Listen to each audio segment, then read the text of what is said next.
제4주제 발표와 토론 시작하겠습니다. 4주제 발표는 한혜선 선생님께서 고려 강도 시기 건물지 출토 도자기의 사용과 조달이라고 하는 주제로 발표를 해 주시겠습니다. 이어서 신종국 선생님께서 토론을 담당해 주십니다. 한혜선 선생님은 현재 이화여대 한국문화연구원 연구교수로 재직 중이시고요. 신종국 선생님께서는 국립해양문화재연구소에 계십니다. 예. 네, 선생님, 시작해 주시죠. 예.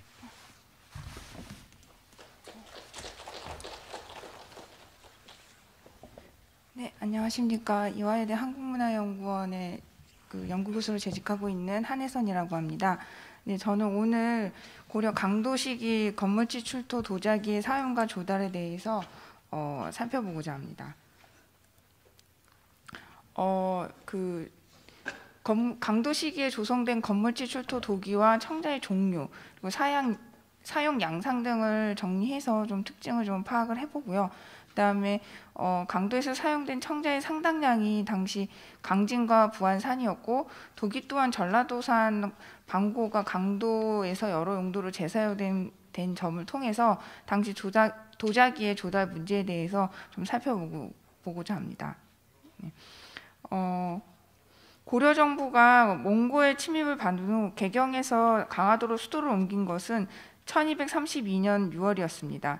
이로써 다시 개경으로 돌아가는 1270년까지 39년간의 이른바 강도시대가 열리게 되었습니다.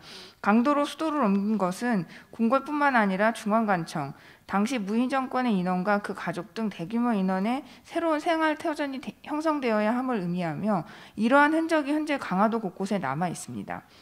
특히 2000년 이후에 강화도 지역의 개발이 본격화되면서 관련 유적에 대한 정보가 축적되었고, 이를 통해 강도 시기 생활상에 접근할 수 있게 되었습니다. 이 발표에서는 최근의 연구 성과를 활용해서 청자와 도기를 포함한 강도 시기 도자기의 사용과 조달에 대해서 살펴보고자 합니다. 여기에서는 건물지를 주 대상으로 하며 건물지 자체와 그 부속 시설, 우물, 수열, 석축, 담장 등을 모두 포함합니다. 대체로 고려 공성과 관련 관청, 그리고 관료들의 생활 공간이 밀집해 있었던 관청리 일대와 그 주변에 건물지가 집중되어 있습니다. 강도 시기 동안 유지되었던 이들 시설들은 개경으로 다시 환도하면서 몽골군에 의해 대부분 파괴되었다고 기록되어 있습니다. 이는 결국 현재 발굴조사로 알려진 고려시대 건물지의 상당 부분이 강도 시기 동안에 집중적으로 사용되었음을 말해줍니다. 즉 여기에서 출토된 유물 또한 강도 시기에 해당하는 것으로 중심 시기를 좁혀볼 수 있다고 이제 생각을 하고 있습니다. 지금 건물지 같은 경우에는 그 관청리 일대에 굉장히 밀집해 있고요. 그 주변 지역으로 월곤리라든지 옥림리, 용정리, 이런 지역들에 좀 분포되어 있고, 그 홍학리 이궁지가 발굴된 바 있습니다. 이 이외에도 굉장히 많은 건물지가 있었을 것이나 지금 현재 유의미한 도자기 자료를 갖고 있는 곳은 이 정도라고 보시면 될 것 같습니다. 네. 그리고 지금 관청리 일대 궁성과 중앙관청에 위치한 가장 핵심 공간에 많은 유적들이 몰려 있는데요. 자세한 유물 출토 상황이나 이런 것들은 시간 관계상 발표문을 참조해 주시면 되겠습니다. 163번지 유적도 있고요. 관청리 657번지 유적, 그리고 향교골 유적이라고 해서 누각 또는 관서공행 일부가 아닐까라고 이제 추정을 하고 있는데요. 이런 데서 나온 이런 유물들이 있고요. 월곤리 고려시대 건물지 같은 경우는 건물지 자체의 규모가 클 뿐만 아니라 지형에 맞게 축대를 조성하여 격이 높은 건물이었던 것으로 보입니다. 그래서 특히 이 중에서 이제 3건물지 같은 경우에는 중정을 중심으로 상하 좌우에 각 1동씩 모두 4개의 건물이 이제 있었는데, 다른 건물지보다 높게 단을 두었고 바닥에 청석으로 된 전도를 깔아서 위계가 높다는 점, 그리고 건물지가 위치한 지역이 옛날부터 대묘마을로 불리고 있다는 점을 들어서 강도 시기의 태묘로 추정하기도 합니다. 이 건물지에서는 비색을 띠는 이런 사자형 그 상형 청자 일부가 출토되었는데 잔존 양상으로 보아서 그 향로 뚜껑의 가능성이 굉장히 높다고 보입니다. 국보 제60호로 국립중앙박물관에 소장되어 있는 청자 사자형 향로와 굉장히 유사한 점이 있습니다. 그리고 용정리 K 지점 건물지도 여러 기가 이제 발굴이 되었고요. 거기에서도 다양한 그 청자들이 출토가 되었습니다. 그리고 용정리 K지점 같은 경우에는 고려시대 우물지가 한 3기 정도 발굴이 되었는데 거기에서 이제 고려 도기와 청자 이제 거의 동시대에 사용됐던 것으로 보이는 것들이 다수 발견이 되었습니다. 용정리 M지점 같은 곳도 건물지가 굉장히 많이 발굴이 되었는데요. 거기에서도 저장용이나 뭐 이런 걸로 활용되었던 도기뿐만 아니라 다양한 종류의 청자 그리고 여기에서는 그 성각으로 그 불상을 조각한 이런 동경 같은 것들도 발굴이 돼서 이 건물지의 성격이 이제 불교와 관련이 있을 것이다. 뭐 여러 가지 의견들이 지금 나오고 있습니다. 네. 그리고 강화 산단지점 건물지 같은 경우는 이건 이제 행정구역상 대산리에 해당하는데요. 건물지와 여러 수열 유구가 다소 조사되었습니다. 근데 이 유적 같은 경우에는 그 가 건물지에서 이제 여러 유물이 출토되었고 거기와 이제 바로 인접해서 이런 식으로 약간 방형의 그 수열 유구가 하나 발굴이 되었는데요. 여기에서 출토된 도자기가 지금 여 옆에 보시는 사진과 같습니다. 근데 이런 것들이 그 일상적으로 사용하는 것들이 아니어서 특히 도기 같은 경우에는 이 방형 그 향로라든지 도기 장고라든지 이런 것들이 포함되어 있고 그리고 그 청자 같은 경우에도 그 향환 아니면 뭐 잔탁 뭐 이런 것들이 포함되어 있는 걸로 봐서 기존에 이 여기를 이제 발굴하신 분들은 귀족의 별서나 뭐 이런 것들로 추정하시긴 했는데 제가 봤을 때는 이게 일상적으로 사용된 기종이 아니라 주로 의뢰용으로 사용된 것들이 많아서 그 좀 용도를 이 건물 이 유적의 용도를 조금 다르게 봐야 되지 않을까 이렇게 생각이 듭니다. 또 여기에서 여기 조그맣게 보이는 게 이제 이 용머리 장식인데요. 이런 용머리 장식 같은 경우에는 일본 야마토 문화관 소장 구룡형 정병의 용머리와 매우 유사한데 이런 것들을 통해서 보면 정병 자체도 일상적으로 사용하는 것보다는 의뢰용으로 사용되는 경우가 굉장히 많거든요. 그래서 이런 여러 가지 정황을 봤을 때 이 강화 산단지점 이 건물지는 좀 더 특수한 용도로 사용됐던 것이 아닐까 이렇게 생각이 듭니다. 이 부분은 아무래도 좀 연구가 많이 돼야 될 것 같습니다. 지금 강화도의 여러 건물지나 뭐 여러 유적들이 조사는 되고 있는데 이제 그 조사하시는 분 따로 여기서 나온 유물은 또 분석이 잘 안 되고 그래서 매칭이 잘 안 되는 경우가 많이 있거든요. 아직까지는 거기까지 못 간 것 같은데 앞으로는 건물지의 성격 자체도 유물과 좀 면밀히 그 고찰을 해서 좀 성격이 밝혀질 부분들이 많이 있을 것 같습니다. 예, 그리고 이제 잘 알려져 있는 강화 중성 같은 경우에는 중성에서 중성에서 나온 유물도 중요하지만 그 안쪽과 바깥쪽에 있었던 건물지들이 굉장히 규모가 크고 거기서 나온 유물들도 청자들도 일반적으로 사용됐다기보다는 좀 특수 기종들이 많이 포함되어 있는 특징이 보이고 있습니다. 정원 또는 큰 건물의 정원 또는 후원 시설로 추정되고 있습니다. 네. 그리고 뭐 그 이외에 여러 유적에서 이런 대형 저장용 그 도기호라든지 뭐 흥왕리역 이궁지 같은 경우에는 도기 장고가 출토되기도 했습니다. 네. 강화도의 고려시대 유적에서 출토된 도자기가 중요한 것은 수도로 역할을 담당했던 시기 1232년에서 1270년까지의 상황을 비교적 잘 반영하고 있다는 점 때문입니다. 그래서 여기에서는 강도 시기 도자기를 어디에서 어떻게 조달했는지 좀 살펴보도록 하겠습니다. 강도 시기에 조성된 건물지에서 출토된 도자기는 상당량에 달합니다. 13세기 중반 청자는 대체로 압출량각 기법과 상강 기법으로 장식한 발과 접시가 많은 비중을 차지하는 한편 통형잔과 팽이형잔 등 새로운 기종이 추가되고 12세기부터 유행한 각종 장식 기법이 모두 사용되는 것을 특징으로 합니다. 이러한 청자중 중 상당부가 이른바 강진 유형이라고 불리며 당시에 널리 제작되었던 것들입니다. 그리고 강도의 건물지에서 출토된 청자 역시 이에 해당하는 것들이 많습니다. 그리고 잔탁, 기대, 의자, 베개, 장고, 화분, 그 여러 가지 동물 모양의 상형 청자와 같이 특수 기종의 출토 사례가 빈번합니다. 장식 기법은 고급 기술인 상감, 투각, 상형 등이 많이 확인되고 있으며 규석을 받쳐구운 양질의 청자의 비중이 다른 소비 유적에 비해서 월등합니다.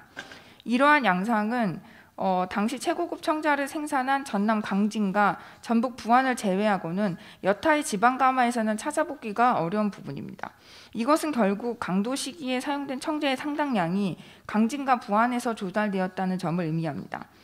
강화도가 큰 섬이지만 그 안에서 물자를 조달하는 것은 거의 불가능했고 쇠곡과 곡물을 포함한 대부분의 물품은 연안 항로를 이용해 다른 지역에서 가져오는 것이 당연한 것이었습니다. 강도 시기 동안 몽고의 침입과 수도 이전에 따른 재정 악화와 수탈이 있었음에도 불구하고 비교적 그 조세 확보가 이루어졌고 전쟁에 이루어졌는데 이것은 전쟁의 직접적인 피해가 적었던 영호남 지역 조창 13곳 중 11개가 그 위치했던 것도 중요한 요인이었다고 봅니다. 당시 이제 강도의 물품 조달은 13세기 중반 최자의 삼도부에서 그 방법을 찾아볼 수가 있는데요. 그는 강도의 상선과 공박을 이용하여 팔방에 사람들이 모여드니 사내의 진미를 안 실어오는 물건이 없다고 하였습니다. 또 강도 시기 집권 세력인 최씨 정권의 주요한 경제적 기반이 순천, 보성, 화순, 진도, 강진, 군산 등 물산이 풍부하여 경제력이 뒷받침되는 전라도 각지에 분포하고 있어서 그들의 수조지에서 생산된 대규모 수치물이 정기적으로 공급되기도 했습니다. 이때 사적으로 운영되었던 상선뿐만 아니라 조은선까지도 활용되었던 것으로 보이며 곡물의 주요 품목이자 사적인 판매 용품 중 하나였던 청자는 무겁고 깨지기 쉬운 것이었기 때문에 당연히 연안 항로로 선박을 이용해 조달되었습니다. 그래서 강도에서 사용된 청자의 주요 공급원 중 하나였던 강진 지역은 일찍부터 국가 차원에서 관리된 자개소의 하나인 대구소였고요. 반면에 이제 부안 유천리의 성격은 아직까지도 의견이 분분하긴 하지만 부안 유천리 일대에서 제작된 청자는 같은 시기 강진과 매우 유사하며 다른 지방 가마와 달리 품질이 뛰어나고 공급된 소비처도 왕실 또는 왕실 관련 시설이거나 관청, 위세가 높은 시설물이 다수를 차지하고 있어서 부안 청자의 제작과 유통에 직간접적으로 국가 또는 집권 세력이 굉장히 강하게 연관이 되어 있다고 볼 수 있겠습니다. 이렇게 강도 시기 청자가 강진과 부안의 최고급품이 조달되었던 양상은 그 건물지 곳곳에서 출토되는 역삼각 기법 청자를 통해서 확인할 수 있습니다. 그 역삼각 기법은 그 이미지에서 그 PPT의 화면에서 보시듯이 문양을 상감하는 것이 아니라 그 주변이나 배경을 상감으로 채워 넣는 것인데요. 그렇게 해서 이제 문양을 더욱 도드라지게 표현하는 기법입니다. 이것은 상감기법의 원숙함을 넘어서 기존 상감기법에서 한 걸음 더 나아가 화려함을 극대화시킨 것이라고 볼 수가 있는데요. 이러한 역상감기법 청자는 강진에서도 최고급 청자를 생산한 사당리 그리고 부안에서도 유천리 일대에서만 주로 확인되고 있습니다. 이러한 청자가 강도의 건물지 곳곳에서 일상기명부터 특수기명에 이르기까지 다양하게 출토되고 있습니다. 지금 보시는 거는 이런 발 같은 거는 일상적으로 사용하는 것이라면 베개, 마상배 같은 경우는 좀 약간 특수기종이라고 볼 수가 있겠습니다. 현재 그리고 강도 시기 고려 시대 건물지에서 출토된 청자의 상당수가 강진과 부안에서 조달된 것이라는 점은 확실하지만 이 청자들이 정확하게 강진이냐 부안이냐라고 이렇게 명확하게 구분하기는 사실 쉽지가 않습니다. 다만 굽저부에 그 원형 표기가 있는 청자 같은 경우에는 강진에서 제작된 것일 가능성이 굉장히 높고요. 그다음에 투각 그 관청리 한교골 유적에서 출토된 이런 투각 접시는 지금 현재까지는 강진 사당리에서만 확인되고 있어서 강진에서 온 것으로 이렇게 추정이 됩니다. 그 반면에 강도 시기에 이제 유적에서 대부분의 유적에서 다 출토되고 있는 철백화 기법으로 만든 이런 접시 같은 경우 뭐 이런 것들은 부안 진설이나 유천리 일대에서 다수 확인되고 있어서 그 부안에서도 상당 부분 공급을 받았던 것으로 보이고 있습니다. 예. 그 이와 같이 강도 시기 유적에서 강진과 부안의 최고급 청자, 고급품이면서 제작 수량이 적은 뭐 화분, 기대, 의자, 베개, 뭐 마상배 등 특수기 정도 그 다른 지역 소비지보다 월등히 많습니다. 이렇게 최고급의 청자가 많이 사용될 수 있었던 것은 당시 정권을 잡고 있었던 최씨 정권과 그 휘하들의 화려한 생활과 깊은 관련이 있고요. 그 정치적 목적을 위해서 빈번하게 이루어졌던 연회가 대표적인 예라고 할 수 있습니다. 그 연회 공간을 꾸미고 음식을 먹는데 아마 다수의 고급 청자들이 사용되었을 것입니다. 이렇게 강도에 조달된 청자의 상당수가 13세기에 활발히 활동하던 최고급 생산지 강진과 부안에서 제작되었다는 점은 비교적 명확한데요. 그렇다면 강도에서 사용된 도기는 어디에서 제작하여 조달하였을까가 이제 궁금합니다. 도기는 기본적으로 대형의 경우가 많고 원료를 주변에서 쉽게 구할 수 있기 때문에 대체로 이제 소비처 인근에서 제작되는 것이 가장 효과적이긴 합니다. 또 강도 시기에도 마찬가지였을 것으로 추정되지만 현재까지의 조사에서는 강화도 내에서 그 강도 시기에 해당하는 도기 제작지가 알려지지는 않았습니다. 그런데 다만 그 전라도 지역에서 주로 제작되어서 식품 저장과 운반용 그 화물 용기로 사용된 도기가 그 강도에서 재사용된 사례가 남아 있어서 도기의 조달과 그런 사용 양상을 좀 파악할 수가 있습니다. 바로 방구형 구현이 이제 그 구현이 접시 모양인 방구호가 이제 그 대표적인 예라고 할 수가 있겠는데요. 이러한 방구호는 11세기부터 13세기에 이르기까지 전라도 지역 해남 뭐 신덕리 진산리 강진 사뭉리 등 여러 도기호지에서 제작되었던 지역색이 굉장히 강한 기종입니다. 이러한 사실은 13세기 초 전라도에서 출발하여 그 개경으로 가던 중에 이제 침몰한 마도 1, 2호선에서 확인할 수 있는데요. 이 두 선박에서는 젓갈을 담는 화물용 용기로 다양한 크기와 형태를 한 방구호가 다수 활용되었습니다. 여기에 전라도산 게젓, 뭐 고등어젓, 알젓 등 여러 젓갈류와 각종 식품을 담아서 개경으로 운반하는 화물용 용기였습니다. 이러한 그 형태의 방구호를 그 옆에 계신 신종국 선생님 같은 경우에는 전라도에서 출발한 선박에 적재되었던 완도선 유형 도기의 하나로 보기도 하십니다. 이렇게 남도산 식품 운반용 방구호가 강도에 유입되었던 상황을 살펴볼 수가 있는데요. 아까도 그 앞 발표에서도 얘기되었던 마도 3호선 자료에서 그런 예가 이제 확인이 됩니다. 마도 3호선은 그 무신정권기에 전라도 여수원을 포함한 남해안 지역에서 걷어들인 각종 곡물과 식품을 싣고 가던 중에 침몰한 선박입니다. 이 선박은 출발지의 하나로 이제 그 생각되는 여수현이 김준의 수조지였다는 점과 김준을 지칭하는 관직명과 존칭이 등장하고 있어서 최종 목적지가 강도인 것으로 알려져 있는데요. 여기에는 다양한 크기의 형태의 도기호가 실려 있습니다. 그 중에 이제 방구호도 포함되어 있는데요. 이러한 전라도선 방구호가 그 강도에서 그 여러 유적에서 재사용된 사례들이 확인되고 있습니다. 그래서 용정리 K지점 뭐 1호 유물지, 2호 유물지, 그 능내리 석실분의 그 앞 석축 장대석 하부의 사례를 들 수가 있는데 앞에서 확인했듯이 방구호는 전라도에서 출발한 그 선박에서 식품 운반용 화물 용기로 사용된 것입니다. 그런데 이러한 방구호가 최종 도착지에서 실생할 뿐만 아니라 그 능내리 석실분에서 나온 것 같은 경우에는 건물지에 묻었던 진당구의 일종으로 보기도 하거든요. 그래서 이런 능명 의뢰 용기로까지 활용되었던 사실을 확인할 수 있습니다. 사실 그 침몰선 같은 경우에는 피치 못한 사고에 의해 후대에 남겨진 것입니다. 이를 제외하고는 매년 상당량의 선박이 개경이나 강도와 같이 목적지에 무사히 이제 도착했을 것입니다.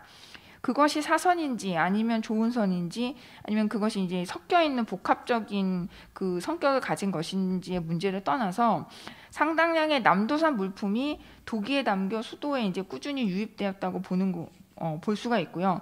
그 화물 용기로 사용된 이러한 도기가 최종 도착지, 즉 소비처에서 여러 가지 용도로 재사용되는 현상은 전혀 이상한 일이 아니었고 오히려 경제적인 측면에서 보면 효율적일 것이었다고 이제 저는 생각을 하고 있습니다. 예. 그 발표는 여기까지 맺은 말 없이 네. 그 자세한 내용은 발표문을 참조해 주시면 되겠습니다. 예. 이상 발표를 마치겠습니다. 감사합니다. 네, 감사합니다. 네. 그럼 바로 이어서 신종국 선생님 토론을 듣겠습니다. 토론분이 상당히 많은데 선생님 잘 부탁드립니다. 예, 한혜 선생님 발표 잘 들었습니다. 국립해양문화재연구소의 신종국이라고 합니다. 지금까지 고려시대 유적에 대한 고고학적 조사가 본격적으로 이루어지기 시작한 것은 2000년대 이후입니다. 지금까지 약 1000여 개의 유적이 발굴되고 보고가 되었는데요. 2000년대에 한 300여 개, 2010년대에 한 600여 개 유적이 조사되었음에도 불구하고 아시다시피 고고학은 주로 이제 선사시대나 고대에 집중되다 보니까 고려시대에 대한 연구는 그렇게 활발하지 않습니다. 특히 도기 연구자로서는 한세 선생님께서 거의 유일하신데요. 좀 쉽지 않은 길을 가고 계시다라는 생각이 듭니다. 고려시대 중국으로부터 그 새롭게 도입된 자기 제작은 중세의 가장 큰 기술 혁신이었으면서 고려인의 삶과 문화에 많은 변화를 초래했습니다. 특히 이 시기 고급 자기의 생산은 수요가 많은 수도 인근에서 이루어지지 않고 남도의 강진과 부안 지역이 그 중심이었습니다. 이에 따라서 육로교통이 발달되지 않았던 당시 자기의 조달은 대체로 해로를 통해서 이루어졌으며 고려시대 해운의 특징이라고 할 수가 있습니다. 이런 양상이 수중 발굴을 통해서 분명하게 확인이 되는데요. 14척의 침몰선 중에서 10척이 고려시대 선박이면서 이 중 완도선, 12동파도선, 태안선 3척이 강진 해남 지역에 생산된 자기를 운반하던 화물선이었습니다. 그리고 선체가 발견되지는 않았지만 수백 점에서 수천 점의 해상 운송 청자가 인양된 무안 도리포라든지 군산 비안도, 야미도, 인천 영흥도 유적도 있습니다. 즉 그 고려와 조선의 수도가 있었던 개경과 강화, 한양 주요 이제 이 화물선들의 목적지는 그 개경과 강화 그리고 한양이었으며 자연스럽게 경기 인천 지역의 해역이 해상 물류의 주요 루트였으면 당연한 사실입니다. 이런 것을 전제로 해서 해상 교육과 관련돼서 한 몇 가지 질문을 드리도록 하겠습니다. 첫 번째는 강진 부안산 고급 청자 이외에 일상종 자기의 조달 양상에 관한 것입니다. 이 소비지에서 출토된 유물의 생산지를 측정하기 위해서는 각 생산지별 유물의 형태나 양식, 그리고 제작 기법, 재료 등에서 타 지역 출토품과 구분되는 특징을 인식할 수 있어야 합니다.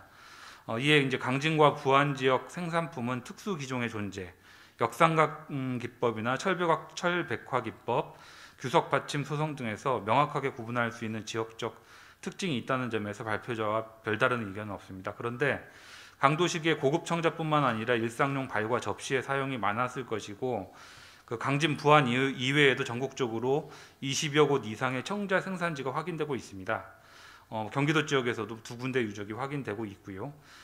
그렇다면 고급품이 아닌 일상용 청자 또한 강진 부안 생산품이 많은 것인지 아니면 다른 지방산 자기가 공급되었을 것이지만 강진 유형으로 형태나 문양, 제작 기법이 비슷해지면서 생산지를 측정하기 힘든 것인지 아니면 아직 발견되지는 않았지만 강화 지역에서 자체 생산해서 조달했을 가능성은 없는지 알고 싶습니다.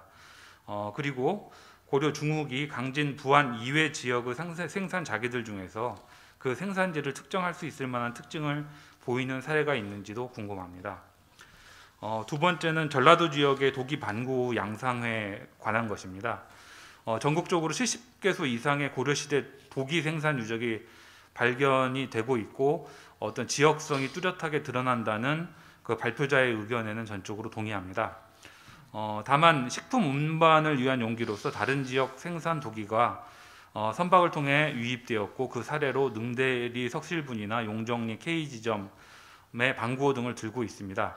발표자께서는 반구호를 11에서 13세기에 이르기까지 전라남도, 해남 신덕리, 진산리, 삼흥리 등에서 제작된 지역성이 강한 기종으로 보고 있는데 세부적인 측면에서 약간 이견이 있을 수가 있을 것 같습니다. 이런 반구호류는 이 새 유적에서 각각 좀 나오는 양상이 좀 다른데요. 그리고 이제 빈도상 많이 나타나는 구현 형태이긴 하지만 이런 전라도뿐만 아니라 동식이 경상도나 경기 지역에서도 일부 지만은 확인이 된다는 면이 있습니다. 또한 해남 신덕리 유적에서는 아직 명확한 반구호가 확인된 바가 없으며 진산리 출토품은 확실히 마도 1, 2호선 출토품과 거의 유사합니다. 그러나 강진 삼흥리 도기가마 출토품과 마도 1, 2호선 출수품은 구현 형태는 같지만 흑갈색 위약이 선박 출수품은 다 시유가 돼 있고 그리고 무게가 무겁고 태토가 거친 측면에서는 삼흥리의 도기하고는 많이 다른 측면이 있습니다. 이런 차이를 시기적인 차이로 볼 수도 있겠지만 그 삼흥리와 시기가 비슷한 완도선 출수 도기들은 마도 1, 2호선 출수품과 거의 유사하다는 측면, 그리고 도기의 형태나 제작 기법의 변화가 시간성에 민감한 편이 아니라는 점을 고려하면 시간적 차이로 보기는 힘들다고 생각합니다. 특히 강진에서 출발한 태안선 출수품을 보면 그 해남 진산리 출토품과 유사한 도기와 삼흥리 출토품과 거의 같은 도기들이 함께 나타나고 있어서 시기적인 차이가 아니라 제작지의 차이일 가능성이 높다고 보여집니다. 그러한 측면에서 현재까지 발견된 자료를 기반으로 할 때 마도 1, 2호선의 반구호 그리고 강화지역 출토 반구호는 그 생산지를 넓게 볼 수 있는 것이 아니라 해남 진산리 유적으로 좀 좁혀 볼 수 있는 그 여지가 있지 않을까 생각하는데 이에 대한 발표자의 견해를 듣고 싶습니다. 마지막으로 침몰선 출수 목간의 화물 발송지와 도기 양상의 불일치한 양상에 대해서 과연 어떻게 해석할 것이냐 하는 문제인데요. 좀 생략을 하고 마도 2호선과 3호선의 예를 보면 발표자가 제시한 것처럼 화물의 발송지로 목간에는 고창과 정읍지역이 기재되어 있습니다. 해당 지역의 곡물과 식품류 화물이 그 지역에 선적된 것은 분명하지만 마도 2호선 출소 도기의 대부분은 해남 진산리 출수품과 출토품과 유사하지만 부안, 고창, 정읍 지역의 고려 유적이나 도기 가마에서는 이러한 그 독특한 반구가 확인된 바가 없습니다. 그리고 마도 3호선의 화물 발송지로 여수연이 기재된 목간 한 점이 있기는 하지만 그리고 이 그 목간들에서 김준을 수친으로 하는 목간이 여러 점이 있고 그 김준의 수조 지역 중 하나가 여수연이라는 점을 감안하여 3호선의 도기를 여수 지역 생산품으로 본 바가 있지만 그 3호선의 도기의 대부분은 그 전라도 지역 고려 유적에서 확인되지 않고 오히려 울산을 포함한 동남해안 지역의 생활 유적이나 고분에서 확인되고 있습니다. 이러한 양상에 대해서 발표자께서는 어떻게 생각하시는지 듣고 싶고요. 이 고고학적 성과가 아직 미흡한 상황에서 발굴된 도기의 양상만을 가지고 선박 출수 도기의 생산지, 더 나아가 선박의 출항지를 특정하는 것도 올바른 방향이라고 생각하지는 않습니다. 그러나 화물 발송지를 명시한 목간이 나왔다고 해서 해당 선박의 화물이나 선상용품이 그 지역에서 생산되어서 선적된 것으로 단정하는 것은 지양해야 하며 유물을 대상으로 하는 고고 미술사학자로서는 유물에 보다 비중을 두고 다양한 가능성을 열어두어야 하지 않을까 생각합니다. 예, 이상 세 가지 질문으로 마치도록 하겠습니다. 네, 고맙습니다. 예, 제4주제 발표해 주신 한혜선 선생님, 토론 담당해 주신 그 신용호 선생님 감사드립니다. 박수 부탁드리겠습니다.